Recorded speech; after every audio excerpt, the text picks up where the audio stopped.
Hello everyone, welcome back to Rajveer YouTube lab. ಇವತ್ತಿನ video ಒಳಗಡೆ ನಾವು ಡಿಸ್ಕಸ್ ಮಾಡಕತ್ತಿದ್ದೀವಿ one of the biggest YouTube questions. ಅದೇನು ಅಂತಂದ್ರೆ ಯೂಟ್ಯೂಬ್ ಮಾನಿಟೈಸೇಷನ್. ಬಹಳಷ್ಟು ಜನಕ್ಕೆ ಡೌಟ್ ಐತಿ, ಯೂಟ್ಯೂಬಿಂದ ನಿಜವಾಗ್ಲೂ ದುಡ್ಡು ಮಾಡ್ಬೋದೇನ? ಮಾಡ್ಬೋದು ಅಂದರೆ ಎಷ್ಟು ದುಡ್ಡು ಮಾಡ್ಬೋದ? RPM ಅಂದ್ರೇನ? CPM ಅಂದ್ರೇನ? ಯಾವ ನೀಶ್ಗೆ ಎಷ್ಟು ದುಡ್ಡು ಸಿಗ್ತೈತಿ? ಯಾವೆಲ್ಲ ವೇಸ್ ಒಳಗಡೆ ನಾವು ಯೂಟ್ಯೂಬಿಂದ ದುಡ್ಡನ್ನ ಮಾಡ್ಬೋದ? ಈ ಥರ ಹಲವಾರು ಕ್ವಶನ್ಸ್ ಭಾಳಷ್ಟು ಜನ ಹೊಸ ಯೂಟ್ಯೂಬ್ ಕ್ರಿಯೇಟರ್ಸ್ ಹತ್ರ ಇದಾವ. ಆ ಎಲ್ಲ ಕ್ವಶನ್ಸ್ಗೆ ಈ ವಿಡಿಯೋ ಒಳಗಡೆ ನಾನು ನಿಮ್ಗೆ ಆನ್ಸರ್ ಮಾಡ್ತೇನೆ. ವಿಡಿಯೋನ ಎಂಡ್ವರೆಗೂ ನೋಡ್ರಿ, ಬಿಕಾಸ್ ಈ ವಿಡಿಯೋ ಮುಗಿಯೋಷ್ಟ್ರೊಳಗಡೆ ನಿಮ್ಗೆ ಯೂಟ್ಯೂಬ್ ಒಳಗಡೆ ಯಾವೆಲ್ಲ ವೇಸಿಂದ ನೀವು ದುಡ್ಡನ್ನು ಗಳಿಸ್ಬೋದು ಅಂತೇಳಿ ನಾನು ನಿಮ್ಗೆ ಕ್ಲಿಯರ್ ಆಗಿ ಹೇಳ್ಕೊಡ್ತೇನೆ. So without wasting any more time, let's get into this video. First thing first, ಇದನ್ನ ಅರ್ಥ ಮಾಡ್ಕೊಳ್ರಿ. ಯೂಟ್ಯೂಬ್ ಒಳಗೆ ನಿಮ್ಮ ಎಲ್ಲ ವ್ಯೂಸ್ಗೆ ದುಡ್ಡು ಬರಂಗಿಲ್ಲ. ಯಾವ ವಿಡಿಯೋ ಮೇಲೆ ಅಡ್ವರ್ಟೈಸರ್ಸ್ ಆ್ಯಡ್ ರನ್ ಮಾಡ್ತಾರಲ್ಲ, ಆ ವಿಡಿಯೋ ವ್ಯೂಸ್ಗೆ ಮಾತ್ರ ನಿಮ್ಗೆ ದುಡ್ಡು ಬರ್ತೈತಿ. ಇದ್ರೊಳಗಡೆ ಯೂಟ್ಯೂಬ್ 55% ನಿಮಗೆ ಕೊಡ್ತೈತಿ, 45% ತಾ ಇಟ್ಕೊಳ್ತೈತಿ. ಅಂದ್ರೆ ಇಲ್ಲೇ ನೀವು ಅರ್ಥ ಮಾಡ್ಕೊಳ್ಬೇಕು CPM ಮತ್ತು RPM ಅಂದ್ರೆ ಏನು ಅಂತ ಹೇಳಿ. CPM ಅಂದ್ರೆ ಕಾಸ್ಟ್ ಪರ್ ಮಿಲೆ. ಇದು ಅಡ್ವರ್ಟೈಸರ್ಗೆ ಎಷ್ಟು ಕಾಸ್ಟ್ ಆಗ್ತೈತಿ ಅಂದ್ರೆ 1000 ವ್ಯೂಸ್ಗೆ ಅಥವಾ 1000 ಆ್ಯಡ್ ವ್ಯೂಸ್ಗೆ ಅಡ್ವರ್ಟೈಸರ್ಗೆ ಎಷ್ಟು ಕಾಸ್ಟ್ ಆಗ್ತೈತಲ್ಲ ಆ ಅಮೌಂಟ್ಗೆ CPM ಅಂತೇಳಿ ಕರೀತಾರೆ, ಕಾಸ್ಟ್ ಪರ್ ಮಿಲೆ. RPM ಅಂತಂದ್ರೆ ರೆವೆನ್ಯೂ ಪರ್ ಮಿಲೆ. ಇದು ನಿಮಗೇನು ಯೂಟ್ಯೂಬ್ ಪೇ ಮಾಡ್ತೈತಲ್ಲ 55%, ಆ ಅಮೌಂಟ್ಗೆ RPM ಅಂತೇಳಿ ಕರೀತಾರೆ, ರೆವೆನ್ಯೂ ಪರ್ ಮಿಲೆ. ಅಂದ್ರೆ ನಿಮ್ಮ ಚಾನಲ್ ಒಳಗಡೆ 1000 ವ್ಯೂಸ್ಗೆ ಆ್ಯಡ್ ರನ್ ಆಯಿತು ಅಂತಂದ್ರೆ ಅದಕ್ಕೆ ಯೂಟ್ಯೂಬ್ ನಿಮಗೇನು ಪೇ ಮಾಡ್ತೈತಲ್ಲ ಆ ಅಮೌಂಟ್ಗೆ RPM ಅಂತೇಳಿ ಕರೀತಾರೆ. ಸೊ ಇದು RPM ಮತ್ತು CPM ಅಂದ್ರೆ. ಸೊ ಜ್ಞಾಪಕ ಇಟ್ಕೊಳ್ರಿ, ಯೂಟ್ಯೂಬ್ ಒಳಗಡೆ ನಿಮ್ಗೆ ನಿಮ್ಮ ಯಾವ ವಿಡಿಯೋ ಮೇಲೆ ಆ್ಯಡ್ಸ್ ರನ್ ಆಗ್ತೈತಲ್ಲ ಆ ವಿಡಿಯೋಸ್ಗೂ ಮಾತ್ರ ನಿಮ್ಗೆ ದುಡ್ಡು ಬರ್ತೈತಿ, ಎಲ್ಲ ವ್ಯೂಸ್ಗೂ ಬರಂಗಿಲ್ಲ. This is first thing. Second point ಬಂದ್ಬಿಟ್ಟು, your niche is your salary. ಅಂದ್ರೆ ನೀವು ಯಾವ ನೀಶ್ ಮೇಲೆ ವಿಡಿಯೋ ಮಾಡ್ತಿರಲ್ಲ ಅದ್ರ ಮೇಲೆ ನಿಮ್ಮ ಅರ್ನಿಂಗ್ಸ್ ಡಿಪೆಂಡ್ ಆಗಿರ್ತೈತಿ. ಫಾರ್ ಎಕ್ಸಾಂಪಲ್, ಕರ್ನಾಟಕದೊಳಗಡೆ ಡೆವೋಷನಲ್ ಅಥವಾ ಭಕ್ತಿ ಚಾನಲ್ ಏನಿರ್ತಾವಲ್ಲ ಆ ಚಾನಲ್ಗೆ ಭಾಳ ಡಿಮಾಂಡ್ ಐತಿ, ಭಾಳಷ್ಟು ಜನ ನೋಡ್ತಾರ. ಆದ್ರೆ ಇದ್ರದ್ದು RPM ಬಂದ್ಬಿಟ್ಟು 30 to 60 rupees ಅಷ್ಟೇ ಇರ್ತೈತಿ. ನಿಮ್ಗೆ ವ್ಯೂಸ್ ಏನೋ ಜಾಸ್ತಿ ಸಿಗ್ತಾವ, ಆದ್ರೆ ಅರ್ನಿಂಗ್ಸ್ ಕಡಿಮೆ ಸಿಗ್ತೈತಿ ಡ್ಯೂ ಟು RPM. ಯಾಕಂತಂದ್ರೆ ಇಲ್ಲಿ ಅಡ್ವರ್ಟೈಸರ್ಸ್ ತುಂಬಾ ಕಡಿಮೆ ಇದ್ದಾರೆ. ನೀವು ಥಿಂಕ್ ಮಾಡಿ ನೋಡ್ರಿ, ಭಕ್ತಿ ಚಾನಲ್ ಒಳಗಡೆ ಅಡ್ವರ್ಟೈಸರ್ಸ್ ಯಾರಿದ್ದಾರೆ? ಭಾಳ ಅಂದ್ರೆ ಸ್ವಲ್ಪ ಆಸ್ಟ್ರಾಲಜರ್ಸ್ ಇರ್ತಾರೆ, ಇಲ್ಲಾಂದ್ರೆ ಪೂಜಾ ಸಾಮಗ್ರಿಗಳು ಇರ್ತಾವಲ್ಲ ಅದರದ್ದು ಅಡ್ವರ್ಟೈಸರ್ಸ್ ಇರ್ತಾರೆ. ಅದು ಬಿಟ್ಟು ಬೇರೆ ಅಡ್ವರ್ಟೈಸರ್ಸ್ ಇರಂಗಿಲ್ಲ. ಸೊ ಅದಕ್ಕೋಸ್ಕರ ಇಲ್ಲಿ RPM ಕಡಿಮೆ ಇರ್ತೈತಿ, ಅರ್ನಿಂಗ್ಸ್ ಕೂಡ ಕಡಿಮೆ ಇರ್ತೈತಿ. ಅದೇ ನೀವೇನಾದ್ರೂ ಕುಕ್ಕಿಂಗ್ ಒಳಗೆ ಚಾನಲ್ ನಡೆಸ್ತಿದ್ರಿ ಅಂತಂದ್ರೆ ಇಲ್ಲಿ ನಿಮ್ಗೆ ಸ್ವಲ್ಪ ಬೆಟರ್ ರಿಸಲ್ಟ್ ಸಿಗ್ತೈತಿ. ಯಾಕಂದ್ರೆ ಇಲ್ಲಿ ಅಡ್ವರ್ಟೈಸರ್ಸ್ ಜಾಸ್ತಿ ಇದಾರೆ ಮತ್ತೆ ಇದರ RPM ಬಂದ್ಬಿಟ್ಟು ಅರೌಂಡ್ 60 to 100 rupees ಬರ್ತೈತಿ. ನೆಕ್ಸ್ಟ್ ಬಂದ್ಬಿಟ್ಟು AI ಮತ್ತು ಟೆಕ್ನಾಲಜಿ. ಇದ್ರೊಳಗಡೆ ನಿಮ್ಗೆ ಇನ್ನೂ ಬೆಟರ್ ಆಗಿ ರಿಸಲ್ಟ್ ಸಿಗ್ತೈತಿ. ಇಲ್ಲಿ RPM ಬಂದ್ಬಿಟ್ಟು ಅರೌಂಡ್ 100 to 160 ತನಕ ಬರ್ತೈತಿ. ಬಿಕಾಸ್ ಇಲ್ಲಿ ಅಡ್ವರ್ಟೈಸರ್ಸ್ ಜಾಸ್ತಿ ಇದಾರೆ ಮತ್ತೆ ಟೂಲ್ಸ್ ಅಂಡ್ ಟೆಕ್ನಾಲಜಿ ಒಳಗಡೆ ದುಡ್ಡು ಕೂಡ ಜಾಸ್ತಿ ಐತಿ. ಸೊ ಆ ಕಾರಣಕ್ಕೆ ಇಲ್ಲಿ ನಿಮ್ಗೆ ಜಾಸ್ತಿ ಅರ್ನಿಂಗ್ಸ್ ಮಾಡಕ ಸಿಗ್ತೈತಿ, ಇವೊಂದು ನಿಮ್ಮ ವ್ಯೂಸ್ ಕಡಿಮೆ ಇದ್ರು ಕೂಡ. ನಮ್ಮ ನೆಕ್ಸ್ಟ್ ಕ್ಯಾಟಗರಿ ಬಂದ್ಬಿಟ್ಟು ಪರ್ಸನಲ್ ಫೈನಾನ್ಸ್. ಈ ಕ್ಯಾಟಗರಿಗೆ ಎಲ್ಲದಕ್ಕಿಂತ ಜಾಸ್ತಿ RPM ಮತ್ತು CPM ಐತಿ. ಯಾಕಂತಂದ್ರೆ ಇಲ್ಲಿ ದುಡ್ಡು ಇನ್ವಾಲ್ವ್ ಆಗೈತಿ, ಇನ್ವೆಸ್ಟ್ಮೆಂಟ್ ಥಿಂಗ್ಸ್ ಇನ್ವಾಲ್ವ್ ಆಗಿದಾವೆ. ಸೊ ಈ ಒಂದು ಕಾರಣಕ್ಕೆ ಏನಾಗ್ತೈತಿ, ದೊಡ್ಡ ದೊಡ್ಡ ಕಂಪನಿಗಳಲ್ಲಿ ಆ್ಯಡ್ಸ್ ಅನ್ನು ರನ್ ಮಾಡ್ತಾವ. ಮನಿ ಇನ್ವಾಲ್ವ್ ಆಗಿರೋದ್ರಿಂದ ನಿಮ್ಗೆ ಅರ್ನಿಂಗ್ಸ್ ಕೂಡ ಒಳ್ಳೆ ಸಿಗ್ತೈತಿ, ಕಡಿಮೆ ವ್ಯೂಸ್ ಬಂದ್ರು ಕೂಡ. ಬಟ್ ದಟ್ ಡಸಂಟ್ ಮೀನ್ ನೀವು ಎಲ್ಲರೂ ಪರ್ಸನಲ್ ಫೈನಾನ್ಸ್ ಒಳಗಡೆ ವಿಡಿಯೋ ಮಾಡಬೇಕು ಅಂತ ಹೇಳಿ. ಇಲ್ಲಿ ನೀವು ಏನು ಅರ್ಥ ಮಾಡ್ಕೋಬೇಕು ಅಂತಂದ್ರೆ ನಿಮ್ಗೆ ಯಾವ ನೀಶ್ ಒಳಗಡೆ ಕೆಲಸ ಮಾಡಿದ್ರೆ ಎಷ್ಟು ದುಡ್ಡು ಸಿಗ್ತೈತೆ ಅಂತ ನಿಮಗೆ ಗೊತ್ತಾಯ್ತು. ಸಪೋಸ್ ನೀವು ಕನ್ಫ್ಯೂಸ್ ಆಗಿದ್ದೀರಿ ಅಂತ ಅನ್ಕೊಡ್ರಿ, ನಿಮ್ಮ ಹತ್ರ 2 ನೀಶ್ ಅದಾವ. ನಿಮ್ಮ ಹತ್ರ ಒಂದು ಆಪ್ಷನ್ ಐತಿ ಭಕ್ತಿ ಚಾನಲ್ ಓಪನ್ ಮಾಡೋದ, ಇನ್ನೊಂದು ಕುಕಿಂಗ್ ಚಾನಲ್ ಓಪನ್ ಮಾಡೋದ. ಸೊ ಈ ಎರಡರೊಳಗಡೆ ನೀವೇನಾದ್ರೂ ಕನ್ಫ್ಯೂಸ್ ಆಗಿದ್ರಿ ಅಂತಂದ್ರೆ ನಿಮಗೆ ಈಗ ಗೊತ್ತಾಯ್ತು, ಓಕೆ ಭಕ್ತಿ ಚಾನಲ್ ಒಳಗಡೆ ಕಡಿಮೆ RPM ಐತಿ, ಕುಕಿಂಗ್ ಚಾನಲ್ ಒಳಗಡೆ ಲಿಟಲ್ ಬಿಟ್ ಎಕ್ಸ್ಟ್ರಾ RPM ಐತಿ. ಸೊ ನೀವೇನು ಮಾಡಬೇಕು ಅಂತಂದ್ರೆ ಕುಕಿಂಗ್ ಚಾನಲನ್ನು ಶುರು ಮಾಡ್ರಿ ಮೊದಲೇ, ಆಮೇಲೆ ಬೇಕಂದ್ರೆ ಸೈಡ್ ಒಳಗಡೆ ಭಕ್ತಿ ಚಾನಲನ್ನು ಓಪನ್ ಮಾಡ್ರಿ. ಬಟ್ ಮೇಕ್ ಶ್ಯೂರ್ ನಿಮಗೆ ಎಲ್ಲಿ ದುಡ್ಡು ಬರ್ತೈತಿ ಅಲ್ಲಿ ಮಾಡ್ಬೇಕಂತಿಲ್ಲ. Okay, I am very clear on that point. ನಿಮ್ಮ ಹತ್ರ ನಾಲೆಜ್ ಇರಬೇಕು. ನೀವು ಯಾವ್ದಾದ್ರು 2 ನೀಶ್ ಮೇಲೆ ಕನ್ಫ್ಯೂಸ್ ಆಗಿದ್ರಿ ಅಂದ್ರೆ ಅದ್ರ ಮೇಲ್ಗಡೆ ನೀವು ಡಿಸೈಡ್ ಮಾಡ್ಬೇಕು. ನೀವು ಬಹಳಷ್ಟು ಜನ ಕೇಳಿರ್ಬೋದಾ, ಇಲ್ಲ ಅಂದ್ರೆ ವಿಡಿಯೋ ನೋಡಿರ್ಬೋದಾ, ಹಿಂದಿ ಮತ್ತು ಇಂಗ್ಲೀಷ್ ಚಾನಲ್ ಕಂಪೇರ್ ಮಾಡಿದ್ರೆ ಕನ್ನಡ ಚಾನಲ್ಗಳಿಗೆ ಅರ್ನಿಂಗ್ಸ್ ಭಾಳ ಕಡಿಮೆ ಬರ್ತೈತಿ. ಯೂಟ್ಯೂಬ್ ರೀಜನಲ್ ಲ್ಯಾಂಗ್ವೇಜ್ ಕಂಟೆಂಟ್ಗೆ ಜಾಸ್ತಿ ಪೇ ಮಾಡಂಗಿಲ್ಲ ಅಂತೇಳಿ. ಇದು ಅರ್ಧ ಸತ್ಯ ಐತಿ, ಅರ್ಧ ರಾಂಗ್ ಐತಿ. Let me clear that. Because ಬಹಳಷ್ಟು ಜನ ಇದನ್ನ ಕೇಳಿ ಏನು ಮಾಡ್ತಾರೆ ಅಂತಂದ್ರೆ ಯೂಟ್ಯೂಬ್ ಒಳಗಡೆ ಕನ್ನಡ ವಿಡಿಯೋಸ್ ಮಾಡೋದನ್ನ ನಿಲ್ಲಿಸ್ತಾರೆ ಅಥವಾ ಜಾಸ್ತಿ ತಲೆ ಕೆಡಿಸ್ಕೊಳ್ಳಂಗಿಲ್ಲ.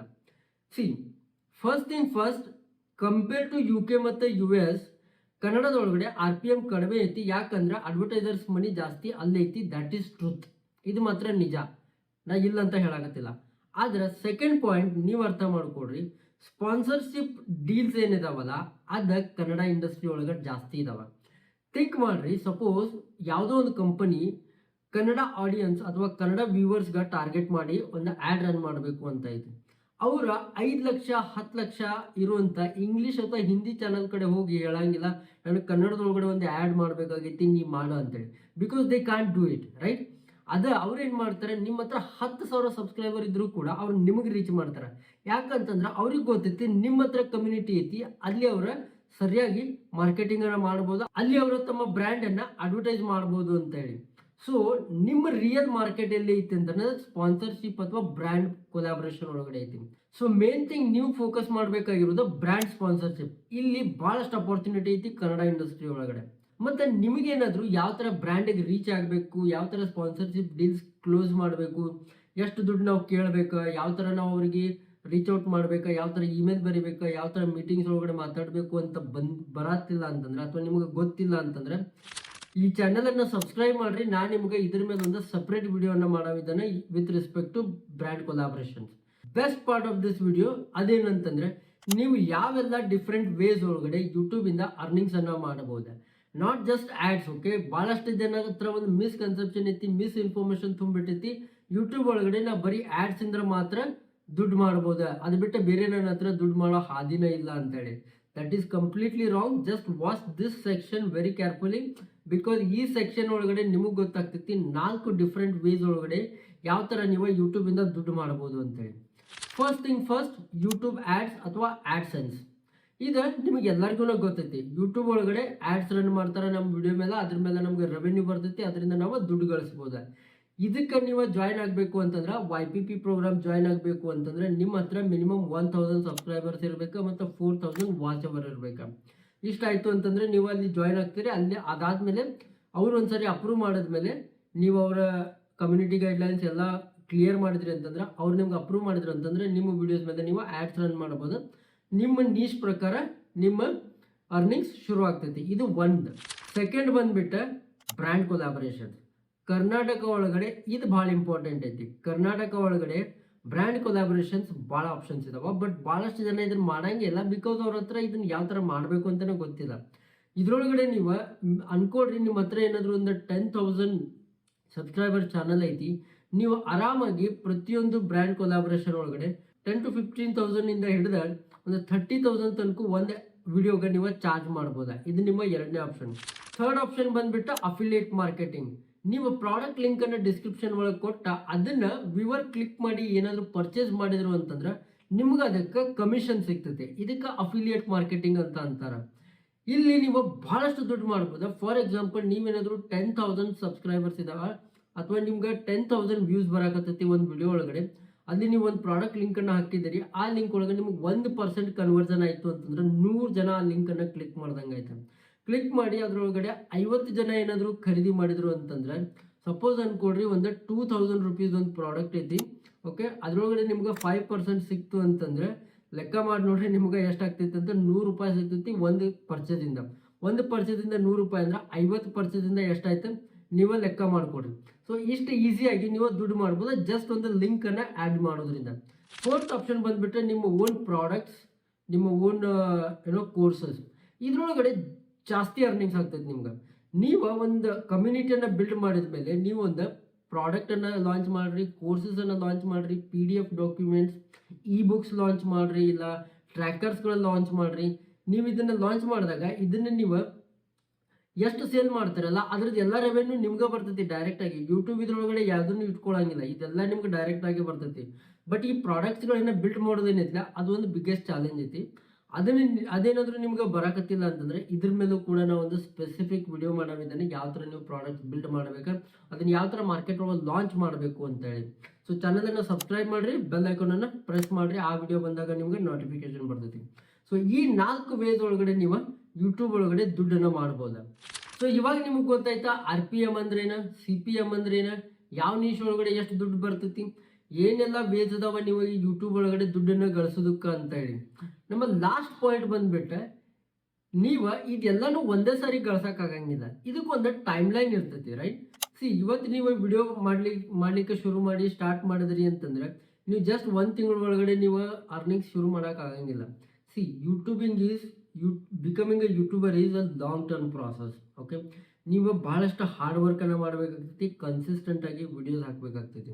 ಸೊ ಇವಾಗ ನಾನು ನಿಮಗೊಂದು ರಿಯಲಿಸ್ಟಿಕ್ ಟೈಮ್ ಲೈನನ್ನು ಹೇಳ್ತೇನೆ, ಸೊ ದ್ಯಾಟ್ ನೀವು ಪ್ಯಾನಿಕ್ ಆಗಬಾರ್ದು, ನೀವು ಡಿಮೋಟಿವೇಟ್ ಆಗಬಾರ್ದು. ಬಿಕಾಸ್ ಸ್ಟಾರ್ಟಿಂಗ್ ಒಳಗಡೆ ಇಷ್ಟು ಸ್ಟ್ರಗಲ್ ಆಗ್ತದಲ್ಲ ಯೂಟ್ಯೂಬ್ ಒಳಗಡೆ, ನಿಮಗೆ ವ್ಯೂಸ್ ಬರೋಂಗಿಲ್ಲ, ಸರಿಯಾಗಿ ಜನ ರೆಸ್ಪಾಂಡ್ ಮಾಡೋಂಗಿಲ್ಲ, ಭಾಳಷ್ಟು ಪ್ರಾಬ್ಲಮ್ಸ್ ಇರ್ತಾವೆ.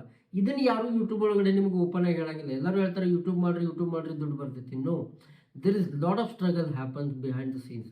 ಓಕೆ, ನಾನು ನಿಮ್ಗೊಂದು ಇವಾಗ ರಿಯಲಿಸ್ಟಿಕ್ ಟೈಮ್ ಲೈನ್ ಹೇಳ್ತೇನೆ, ನಿಮ್ಮ ಜರ್ನಿ ಯಾವ ಥರ ಇರ್ತೈತಿ ಅಂತ ಹೇಳಿ. ನೋಡಿರಿ, ನೀವು ಯೂಟ್ಯೂಬ್ ಚಾನಲ್ ಶುರು ಮಾಡಿದ ಫಸ್ಟ್ 0 to 6 ಮಂತ್ಸ್ವರೆಗೂ ನಿಮಗೆ ಯಾವುದೂ ಅರ್ನಿಂಗ್ಸ್ ಆಗಂಗಿಲ್ಲ. ಈ ಫೇಸ್ ಏನೈತಲ್ಲ ನಿಮ್ದು ಲರ್ನಿಂಗ್ ಫೇಸ್ ಇರ್ತೈತಿ. ನೀವು ಇದ್ರೊಳಗಡೆ ಥಂಬ್ನೇಲ್ಸ್ ಯಾವ ಥರ ಇಂಪ್ರೂವ್ ಮಾಡ್ಬೇಕು, ಟೈಟಲ್ಸ್ ಯಾವ ಥರ ಚೆನ್ನಾಗಿ ಬರೀಬೇಕು, ಯಾವ ಥರ ಚೆನ್ನಾಗಿ ಮಾತಾಡ್ಬೇಕು, ಇದೆಲ್ಲನೂ ಕಲಿತೀರಿ. ಓಕೆ, ಇದ್ರೊಳಗಡೆ ಭಾಳ ಅಂದರೆ ನಿಮ್ಮ ಹತ್ರ ಒಂದು 50 ರಿಂದ 200 ಸಬ್ಸ್ಕ್ರೈಬರ್ಸ್ ಬಂದ್ರೆ ಭಾಳ ಆಯ್ತು. Okay, this is the reality. Okay, this is the reality I am talking. ನಾ ಏನು ಇಲ್ಲಿ ಸುತ್ತು ಬಳಸಿ ಹೇಳಕತ್ತಿಲ್ಲ, ಫುಗಾಜಿ ಒಳಗೆ ಓಕೆ ನೀವು ಅಷ್ಟು ಮಾಡ್ತೀರಿ ಇಷ್ಟು ಮಾಡ್ತೀರಿ. No, I am talking about the reality. Okay, so ನೀವು ಭಾಳ ಅಂದರೆ ಇಷ್ಟು ಸಬ್ಸ್ಕ್ರೈಬರ್ಸ್ ಮಾತ್ರ ಮಾಡ್ಬೋದು. ಅದಾದಮೇಲೆ 6 ಮಂತ್ಸಿಂದ 12 ಮಂತ್ಸ್ವರೆಗೂ ನೀವು 1,000 ಸಬ್ಸ್ಕ್ರೈಬರನ್ನು ಕ್ಲಿಯರ್ ಮಾಡ್ಬೋದು ಕನ್ಸಿಸ್ಟೆಂಟಾಗಿ. ವೀಕ್ಲಿ 2 ರಿಂದ 3 ವಿಡಿಯೋ ಅಪ್ಲೋಡ್ ಮಾಡಕತ್ತಿದ್ರಿ ಅಂತಂದ್ರೆ. ಆ್ಯಂಡ್ ಕನ್ಸಿಸ್ಟೆನ್ಸಿ ಮೀನ್ಸ್ ಪ್ರತಿಯೊಂದು ವೀಕ್ ಒಳಗಡೆ ನೀವು ಕನ್ಸಿಸ್ಟೆಂಟಾಗಿ ವಿಡಿಯೋ ಹಾಕಲೇಬೇಕು, irrespective of your situation. Okay, we doesn't care where you are, what is your problem. No, you have to put in the work. ನೀವು ಪ್ರತಿ ವಾರ 3 ವಿಡಿಯೋ ಅಥವಾ 2 ವಿಡಿಯೋ ಹಾಕಲೇಬೇಕು ಕನ್ಸಿಸ್ಟೆನ್ಸ್ ಆಗಿ, ಅವಾಗ ನಿಮ್ಗೆ ಗ್ರೋತ್ ಸಿಗ್ತದೆ. ಸೊ 1000 ಸಬ್ಸ್ಕ್ರೈಬರ್ಸ್ ಆಯಿತು ಅಂತಂದರೆ ನೀವು YPP ಪ್ರೋಗ್ರಾಮ್ ಜಾಯ್ನ್ ಆಗ್ಬೋದು. ನಿಮ್ಮ ವಿಡಿಯೋಸ್ ಮೇಲೆ ಆ್ಯಡ್ಸ್ ರನ್ ಆಗಕ್ಕೆ ಶುರು ಆಗ್ತೈತಿ. ಒಂದು 3 ರಿಂದ 5 ಸಾವಿರ ನೀವು ಅರ್ನಿಂಗ್ ಶುರು ಮಾಡ್ಬೋದು within 1 year. This is for sure. Next 12 ಮಂತ್ಸಿಂದ 18 months ಒಳಗಡೆ ನಿಮ್ಮ ಗ್ರೋತ್ ಚಾಲು ಆಗ್ತೈತಿ. ಇಲ್ಲಿ ರಿಯಲ್ ಗೇಮ್ ಶುರು ಆಗ್ತೈತಿ. ಇಲ್ಲಿ ನೀವು ಅಪ್ರಾಕ್ಸಿಮೇಟ್ಲಿ ಒಂದು 5 to 10,000 ಸಬ್ಸ್ಕ್ರೈಬರ್ಸನ್ನು ಗೇನ್ ಮಾಡ್ಬೋದು, ನೀವೇನಾದರೂ ಕನ್ಸಿಸ್ಟೆನ್ಸಿ ಮೇಂಟೈನ್ ಮಾಡಿದ್ರಿ ಅಂದ್ರೆ. ಮತ್ತೆ ಇಲ್ಲಿ ನೀವು ಆರಾಮಾಗಿ ಒಂದು 30,000 ತನಕ ಅರ್ನ್ ಮಾಡ್ಬೋದು. ಬಿಕಾಸ್ ಇಲ್ಲಿ ನಿಮ್ಗೆ ಬ್ರ್ಯಾಂಡ್ ಡೀಲ್ಸ್ ಬರ್ಲಿಕ್ಕೆ ಶುರು ಆಗ್ತಾವೆ. ನೀವು ಬ್ರ್ಯಾಂಡ್ಸ್ಗಳಿಗೆ ರೀಚ್ ಮಾಡ್ಬೋದು, ಅವ್ರಿಗೆ ಇಮೇಲ್ಸ್ ಮಾಡಿ ನೀವು ಬ್ರ್ಯಾಂಡ್ ಸ್ಪಾನ್ಸರ್ಶಿಪ್ಪನ್ನು ವಿನ್ ಆಗ್ಬೋದು. ವಿನ್ ಮಾಡಿ ಪ್ರಾಡಕ್ಟ್ಸ್ಗಳನ್ನು ಲಾಂಚ್ ಮಾಡ್ಬೋದು. ಇದೆಲ್ಲ ಮಾಡಿ ನೀವು ವೇರಿಯಸ್ ವೇಯಿಂದ ದುಡ್ಡನ್ನು ಗಳಿಸ್ಬೋದು. ಸೊ ನಿಮ್ಮ ವಿಡಿಯೋಸ್ ವೈರಲ್ ಆಗ್ಲಿಕ್ಕೆ ಶುರು ಆಗ್ತಾವೆ ಈ ಫೇಸ್ ಒಳಗಡೆ. ಓಕೆ, ಸೊ ಭಾಳಷ್ಟು ಸಬ್ಸ್ಕ್ರೈಬರ್ಸ್ ಬರಲಿಕ್ಕೆ ಶುರು ಆಗ್ತಾರೆ. ಅರೌಂಡ್ 10,000ವರೆಗೂ ನೀವು ಮಾಡ್ಬೋದು. ನಿಮ್ಮ ಲಕ್ ಚೆನ್ನಾಗಿತ್ತು, ನಿಮ್ಮ ವಿಡಿಯೋಸ್ ಚೆನ್ನಾಗಿ ಬರಾಕತ್ತಿದ್ವು ಅಂತಂದರೆ, ನೀವು ಭಾಳ ಇಂಪ್ರೂವ್ಮೆಂಟ್ಸ್ ಬೇಗ ಮಾಡ್ಕೊಳಕತ್ತಿದ್ರಿ ಅಂತಂದರೆ you may end up 20,000 also. Next ಬಂದ್ಬಿಟ್ಟು 18 to 24 ಮಂತ್ಸ್. ಈ ಫೇಸ್ ಒಳಗೆ ಏನೈತಲ್ಲ, ನೀವು ಪೀಕ್ ಒಳಗೆ ಹೋಗಕ್ಕೆ ಚಾಲೂ ಮಾಡ್ತೀರಿ.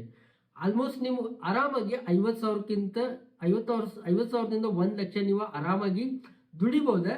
ಗಿವನ್ ದ್ಯಾಟ್ ನೀವು ಎಲ್ಲ ಮಾನಿಟೈಸೇಷನ್ ಆಪ್ಷನ್ಸನ್ನು ಆನ್ ಮಾಡಿದ್ರಿ ಅಂತಂದರೆ, ಒಂದು ಯೂಟ್ಯೂಬ್ ಪಾರ್ಟ್ನರ್ ಪ್ರೋಗ್ರಾಮ್, ಆಮೇಲೆ super chat, super thanks on ಮಾಡಬೇಕಾ, ನೀವು ಪ್ರಾಡಕ್ಟ್ ಲಾಂಚ್ ಮಾಡಬೇಕಾ, ನೀವು ಅಫಿಲಿಯೇಟ್ ಮಾರ್ಕೆಟಿಂಗ್ ಮಾಡಬೇಕಾ, ಆಮೇಲೆ ನೀವು ಬ್ರ್ಯಾಂಡ್ ಸ್ಪಾನ್ಸರ್ಶಿಪ್ಪನ್ನು ಕೊಲಾಬ್ರೇಟ್ ಮಾಡಬೇಕಾ.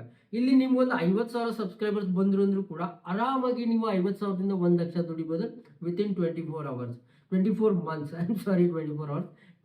ಮಂತ್ಸ್. ಸೊ ಇದು ಒಂದು ರಿಯಲಿಸ್ಟಿಕ್ ಟೈಮ್ ಲೈನ್ ಐತಿ. ಸೊ ಐ ಹೋಪ್ ನಿಮ್ಗೆ ಗೊತ್ತಾಯ್ತಾ ಈ ವಿಡಿಯೋ ಒಳಗಡೆ ಯಾವ ಥರ ಯೂಟ್ಯೂಬ್ ಮಾನಿಟೈಸೇಷನ್ ವರ್ಕ್ ಆಗ್ತೈತಿ, ಏನೆಲ್ಲ ಆಪ್ಷನ್ಸ್ ಇರ್ತಾವ, ಎಷ್ಟು ವೇಸ್ ಒಳಗಡೆ ಅರ್ನ್ ಮಾಡ್ಬೋದು, RPM ಅಂದ್ರೇನ, CPM ಅಂದ್ರೇನ, ಯಾವ ನೀಶ್ ಒಳಗಡೆ ಎಷ್ಟು ದುಡ್ಡು ಐತಿ, ಯಾವ ನೀಶನ್ನು ಪಿಕ್ ಮಾಡಬೇಕು, ಕನ್ಫ್ಯೂಸ್ ಆದಾಗ ಈ ಎಲ್ಲ ಕ್ವಶನ್ಸ್ಗೂ ನಿಮ್ಗೆ ಆನ್ಸರ್ ಸಿಕ್ತು ಅಂತ ಅನ್ಕೊತಾನೆ.